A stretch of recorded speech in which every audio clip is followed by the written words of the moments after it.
The fifth TED Talk is called My Escape from North Korea, and it's by Hyun-seo Lee.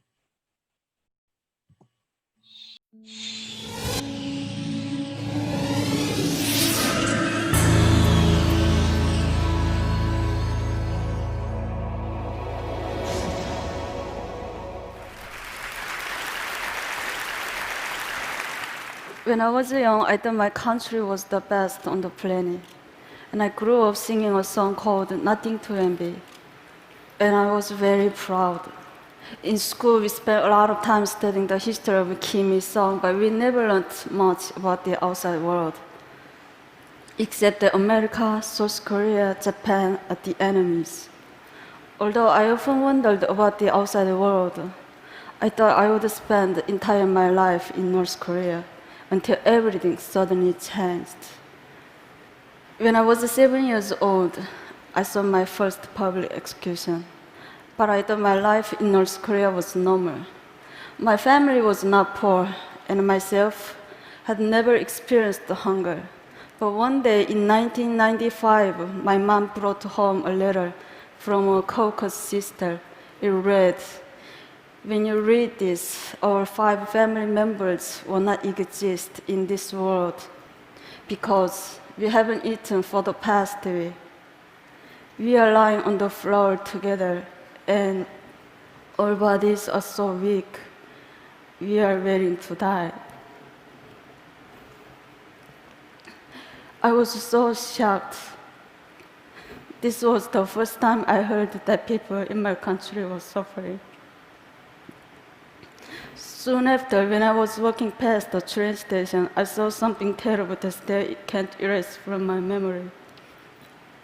A lifeless woman was lying on the ground, while an emaciated child in her arms just stared helplessly at his mother's face. But nobody helped them because they were so focused on taking care of themselves and their families. A huge famine hit North Korea in the mid-1990s. Ultimately, more than 1 million North Koreans died during the famine, and many only survived by eating grass, bugs, and tree bark. Power outages also become more and more frequent, so everything around me was completely dark at night, except for the Sea of Lights in China, just across the river from my home. I always wondered why they had lights, but we didn't. This is a satellite picture showing North Korea at night compared to neighbors. This is the Amno River, which serves as a part of the border between North Korea and China. As you can see, the river can be very narrow at certain points, allowing North Koreans to secretly cross. But many dying. Sometimes I saw dead bodies floating down the river. I can't reveal many details how I left North Korea, but I only can say that during darker years of the famine, I was sent to China to live with distant relatives. But I only thought that I would be separated from my family for a short time. I could have never imagined that it would take 14 years to live together. In China, it was hard living as a young girl without my family. I had no ideas what life was going to be like as North Korean refugees. But I soon learned it's not only extremely difficult, it's also very dangerous. Since North Korean refugees are considered in China as illegal migrants, so I was living in a constant fear that my identity could be revealed and I'd be repatriated to a horrible fate back in North Korea. One day, my worst nightmare came true when I was caught by the Chinese police and brought to the police station for interrogation. Someone had accused me of being North Korean, so they tested my Chinese language abilities and asked me tons of questions. I was so scared. I thought my heart was going to explode. If anything seemed unnatural, I could be imprisoned and repatriated.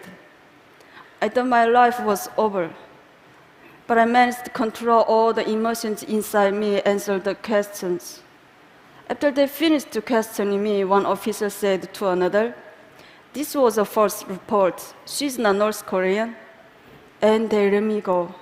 It was a miracle. Some North Koreans in China seek asylum in foreign embassies, but many can be caught by the Chinese police and repatriated.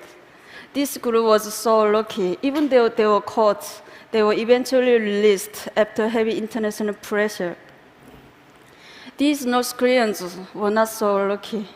Every year, countless North Koreans are caught in China and repatriated to North Korea, where they can be tortured, imprisoned, or publicly executed.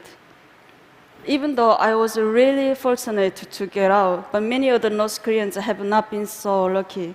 It's tragic that North Koreans have to hide their identities and struggle so hard just to survive.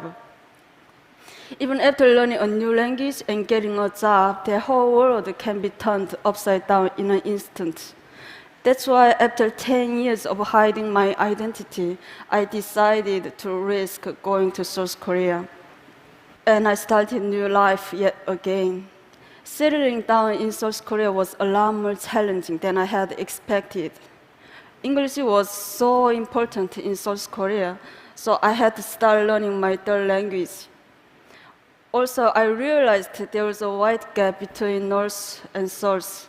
We are all Korean, but inside we have become very different due to 67 years of division. I even went through an identity crisis. Am I South Korean or North Korean? Where am I from? Who am I?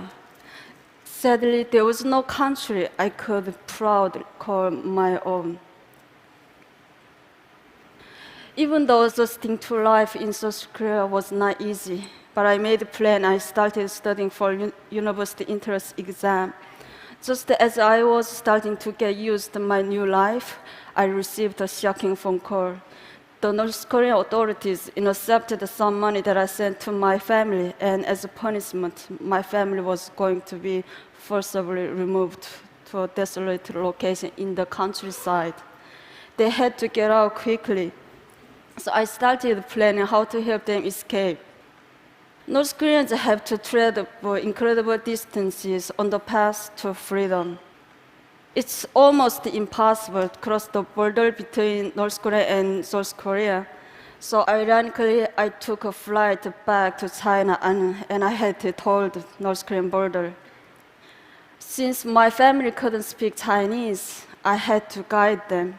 Somehow, through more than 2,000 miles in China and then into Southeast Asia. The journey by bus took 1 week, and we were almost caught several times. One time, our bus was stopped and boarded by a Chinese police officer. He took everyone's ID cards and he started asking them questions. Since my family couldn't understand Chinese, so I thought my family was going to be arrested. As the Chinese officer approached my family, I impulsively stood up and I told him that these are deaf and dumb people that I was chaperoning. He looked at me with suspiciously, but luckily he believed me. We made it all the way to the border of Laos, but I had to spend almost all of my money to bribe the border guards in Laos. But even after we got past the border, my family was arrested and jailed for illegal border crossing. After I paid the fine and bribe, my family was released in 1 month. But soon after, my family was arrested and jailed again in the capital of Laos. This was one of the lowest points in my life. I did everything to get my family to freedom, and we came so close. But my family was thrown in a jail just a short distance from the South Korean embassy. I went back and forth between the immigration office and the police station, desperately trying to get my family out. But I didn't have enough money to pay bribe or fine anymore. I lost all hope. At the moment, I heard one man's voice ask me, "What's wrong?" I was so surprised that a total stranger cared enough to ask. In my broken English and with a dictionary, I explained the situation, and without hesitating, the man went to the ATM and he paid the rest of money for my family and 2 other North Koreans to get out of jail.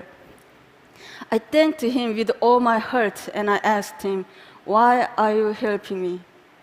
"I'm not helping you," he said. "I'm helping North Korean people." I realized that this was a symbolic moment in my life.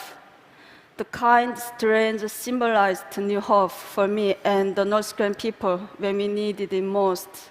And he showed me the kindness of strangers and the support of the international community are truly the rays of hope when North Korean people need. Eventually, after our long journey, my family and I were reunited in South Korea. But getting to freedom is only half the battle. Many North Koreans are separated from their families, and when they arrive in a new country, they start with little or no money. So we can benefit from international community for education, English language training, job training, and more. We can also act as a bridge between the people inside North Korea and the outside world, because many of us stay in contact with family members still inside, and we send information and money that is helping to change North Korea from inside. I've been so lucky to receive so much help and inspiration in my life, so I want to help give aspiring North Koreans a chance to prosper with international support. I'm confident that we will see more and more North Koreans succeeding all over the world, including the TED stage. Thank you.